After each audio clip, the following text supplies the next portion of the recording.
Hello दोस्तों, नमस्कार। मेरा नाम है प्रशांत। स्वागत है आप सभी का आपके अपने यूट्यूब चैनल स्मार्ट सैल्यूट में।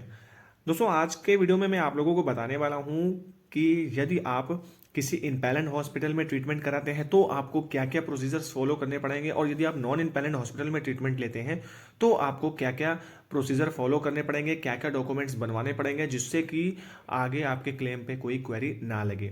जैसा कि आप सभी को पता है, जिन जिन लोगों ने अभी तक रीइंबर्समेंट क्लेम किया है उनके अधिकतर क्लेम्स में क्वेरी लग रही है। क्वेरी इस वजह से लग रही है क्योंकि उन्होंने जो बेसिक रूल्स होते हैं, जो एक बेसिक प्रोसीजर होता है, उसे सही तरीके से फॉलो नहीं किया है। अब जिस कारण से उनके क्लेम में ये क्वेरीज लग रही है और उन्हें प्रॉब्लम हो रही है। तो क्या क्या आपको तैयारी करके पहले से करना पड़ेगा, क्या क्या आपको प्रोसीजर फॉलो करने हैं, वो आज हम इस वीडियो में बात करने वाले हैं। तो बने रहिएगा वीडियो पे।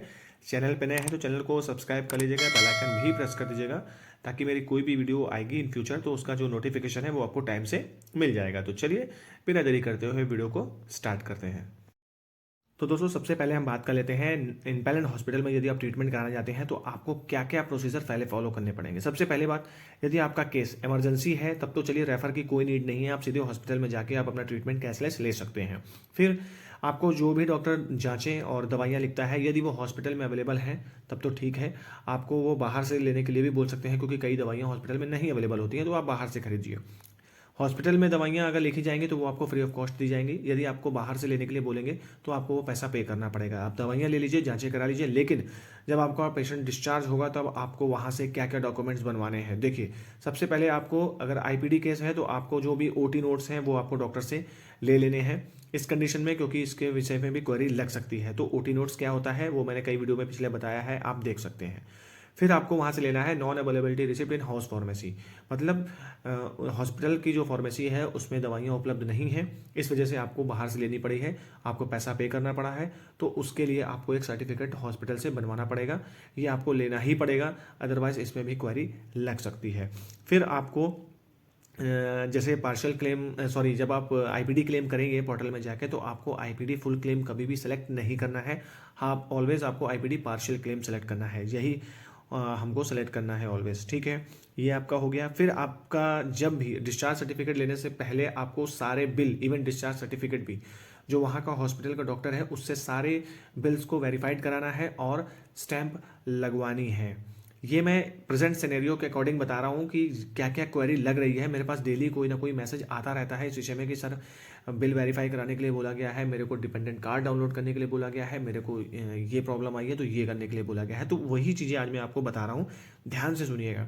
फिर आपके पास आपका जो डिपेंडेंट है उसका डिपेंडेंट कार्ड होना बहुत ज़रूरी है। नहीं है तो अपनी यूनिट में जो मेडिकल ब्रांच है वहाँ संपर्क करिए, आईएनटी ऑप्स ब्रांच है वहाँ संपर्क करिए और प्रॉब्लम दिखाइए मेडिकल क्लेम के बारे में कि देखिए ये डिपेंडेंट कार्ड के लिए बोला जा रहा है, मेरे पास डिपेंडेंट कार्ड नहीं है, तो कृपया करके मुझे प्रोवाइड किया जाए। वो कैसे न कैसे आपको बना के दे देंगे। तो ये चीज़ें दोस्तों, आपको जब आप क्लेम करते हैं तो आपके पास ये सारी चीज़ें होनी चाहिए, तो आप ये सब सारी व्यवस्थाएं अपना कर लीजिएगा।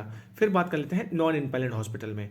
यदि आप नॉन इम्पैलेंट हॉस्पिटल में दोस्तों ट्रीटमेंट लेते हैं तो आपको रेफर जरूर लेना है। देखिए, अगर आप इमरजेंसी में जा रहे हैं तब आपको रेफर की नीड नहीं है, चाहे वो इम्पैलेंट हॉस्पिटल हो या वो नॉन इम्पैलेंट हॉस्पिटल हो। लेकिन अगर आप इमरजेंसी में नहीं जा रहे हैं तो आपको इम्पैलेंट हॉस्पिटल में भी रेफर लेके ही जाना पड़ेगा। विदाउट रेफर ट्रीटमेंट कैशलेस नहीं होगा, और हो सकता है जब आप रिम्बर्समेंट क्लेम करेंगे किसी भी चीज़ का तो आपको पैसा पे करना पड़ जाएगा। तो ओपीडी केस में भी अगर आप जाते हैं तो आपको गवर्नमेंट डॉक्टर से रेफर लेके ही जाना पड़ेगा, इम्पैलेंट हॉस्पिटल में भी और नॉन इम्पैलेंट हॉस्पिटल में भी। फिर उसके बाद सारी जो चीज़ें मैंने इसमें बताई हैं, non availability receipt and house pharmacy certificate, वो भी आपको वहाँ से लेना ही लेना है। और चाहे कैशलेस हो चाहे ना हो, फिर भी आपको नॉन अवेलेबिलिटी रिसिप्ट लेना है। क्यों लेना है? यदि आपने बाहर से दवाइयाँ ली हैं तब लेना है। अगर बाहर से आपका एक भी पैसा नहीं लगा है तो कोई प्रॉब्लम नहीं है, आप उसमें फ्री में आपको कवर्ड हो जाएगा। इम्पैलेंट हॉस्पिटल में, नॉन इम्पैलेंट में कवर नहीं है तो आपको वो non availability receipt, house pharmacy certificate लेना पड़ेगा। फिर नीचे जब आप क्लेम करेंगे तो आपको आईपीडी पार्शियल क्लेम सेलेक्ट करना है, फुल नहीं करना है, ये चाहे नॉन इम्पैलेंट हो चाहे इम्पैलेंट हो। फिर लास्ट में आपको भी उसी तरीके से सारे जो बिल्स हैं वो आपको वेरीफाई कराने पड़ेंगे वहाँ के डॉक्टर से, तभी आपका जो लास्ट में जब आप क्वेरी करें आप बिल अपना सबमिट करेंगे तो हो सकता है इस विषय में कोई क्वेरी ना लगाई जाए। ये सारे जो भी प्रॉब्लम्स हैं मैंने इसमें बताया है, क्योंकि जो अभी प्रेजेंट में ये सारी क्वेरीज लग रही हैं, तो उस सारे जितनी भी क्वेरी लगी है, जिन जिन लोगों के बारे में बताया गया कि ये प्रोवाइड करिए, ये कार्ड प्रोवाइड करिए या ये डॉक्यूमेंट प्रोवाइड करिए, तो उसी रिगार्डिंग में मैं ये वीडियो मैंने बताया है कि आप अगर पहले से ही इन सारे डॉक्यूमेंट्स को वहाँ पर रेडी कर लेंगे तो हो सकता है कि प्रॉब्लम ना आए। तो दोस्तों आज की वीडियो में बस इतना ही था। आई होप ये वीडियो आपको क्लियर हो गया होगा, जो भी चीज़ें मैंने बताई हैं इसमें समझ में आ गया होगा।